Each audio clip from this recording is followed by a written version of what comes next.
नमस्कार, महाराष्ट्र टॉप 10 में आपका स्वागत है। आइए देखते हैं वो खबरें जो इस हफ्ते सुर्खियों में रही।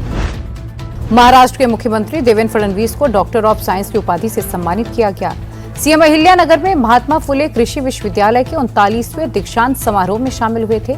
उन्होंने कहा कि टेक्नोलॉजी और एआई के जरिए कृषि में बड़ा बदलाव लाया जा सकता है। इससे लागत को 25% कम और उत्पादन को 50% तक बढ़ाया जा सकता है। उन्होंने बताया कि एग्रीस्टैक इनिशिएटिव के तहत 1,30,00,000 किसानों को डिजिटल पहचान दी गई है।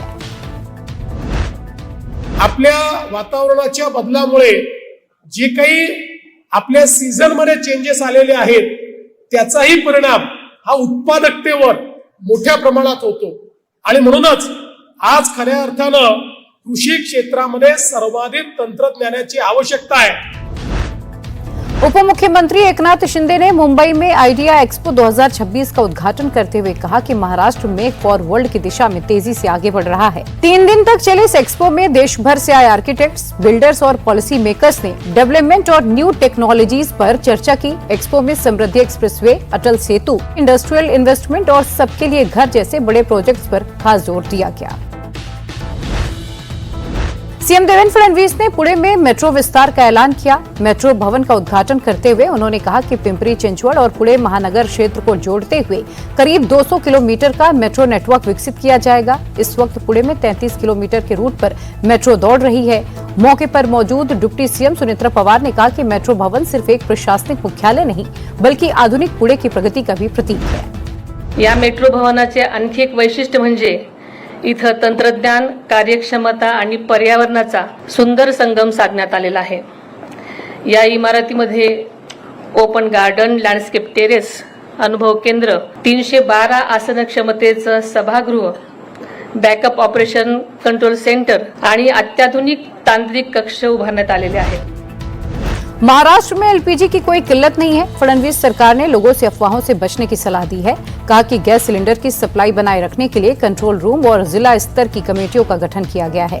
सरकार के मुताबिक इस महीने पिछले 6 महीनों के मुकाबले ज्यादा सिलेंडर उपलब्ध हैं और उत्पादन बढ़ाकर करीब 11,000 मीट्रिक टन प्रतिदिन किया गया है।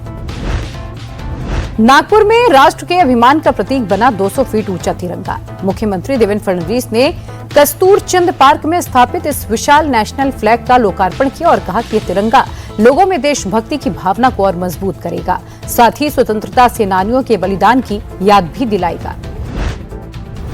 नागपुर में मुख्यमंत्री देवेंद्र फडणवीस ने वारी ग्रुप की 10 गीगावाट इंटीग्रेटेड सोलर इंगॉट और वेफर मैन्युफैक्चरिंग फैसिलिटीज का भूमि पूजन किया। उन्होंने कहा कि दावोस में हुए एमओयू के बाद रिकॉर्ड समय में इस परियोजना की शुरुआत की गई है। उन्होंने बताया कि मुख्यमंत्री सौर कृषि वाहिनी योजना के तहत बड़े स्तर पर सोलर प्रोजेक्ट्स विकसित किए जा रहे हैं, जहां करीब 5,000 मेगावाट की क्षमता के प्रोजेक्ट्स पर काम चल रहा है। महाराष्ट्र के मुख्यमंत्री देवेंद्र फडणवीस ने मुंबई के नायगांव में बीडीडी चौल पुनर्विकास परियोजना के तहत 864 परिवारों को उनके नए घरों की चाबियां सौंपी। इस मौके पर दोनों उप मुख्यमंत्री सुनेत्रा पवार और एकनाथ शिंदे भी मौजूद रहे। परियोजना के तहत 100 साल पुरानी चौलों को मॉडर्न टावर में बदला जा रहा है और 500 वर्ग फुट के आधुनिक फ्लैट दिए जा रहे हैं। मुख्यमंत्री देवेंद्र फडणवीस ने ब्रिटेन के संसदीय डेलीगेशन से मुलाकात की और ब्रिटिश निवेशकों को आमंत्रित करते हुए कहा कि महाराष्ट्र में निवेश के बेहतरीन अवसर उपलब्ध हैं। मुख्यमंत्री ने बताया कि महाराष्ट्र देश में सबसे ज्यादा विदेशी निवेश पाने वाला राज्य है और स्टार्टअप का भी बड़ा केंद्र है। उन्होंने कहा कि राज्य ने $1 ट्रिलियन अर्थव्यवस्था बनने का लक्ष्य रखा है। मुख्यमंत्री देवेंद्र फडणवीस ने आमिर खान और किरण राव के पानी फाउंडेशन के साथ मिलकर राज्य में वाटर कंजर्वेशन के काम में और तेजी लाने के जोर दिया है।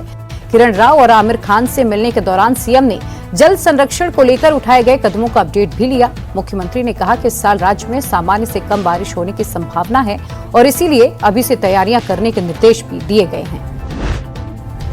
ड्रग्स के खिलाफ सख्त रुख अपनाते हुए महाराष्ट्र सरकार ने जीरो टॉलरेंस नीति लागू करने का फैसला किया है। सीएम देवेंद्र फडणवीस ने विधानसभा में कहा कि ड्रग्स से जुड़े मामलों में अब सिर्फ गिरफ्तारी ही नहीं, आरोपी की संपत्ति भी जब्त की जाएगी। सीएम ने बताया कि नागपुर में ऑपरेशन थंडर के तहत पुलिस ने पिछले 11 महीने में करीब 1,254 किलो ड्रग्स जब्त की है। इस बुलेटिन में इतना ही। हम फिर हाजिर होंगे महाराष्ट्र की नई खबरों के साथ।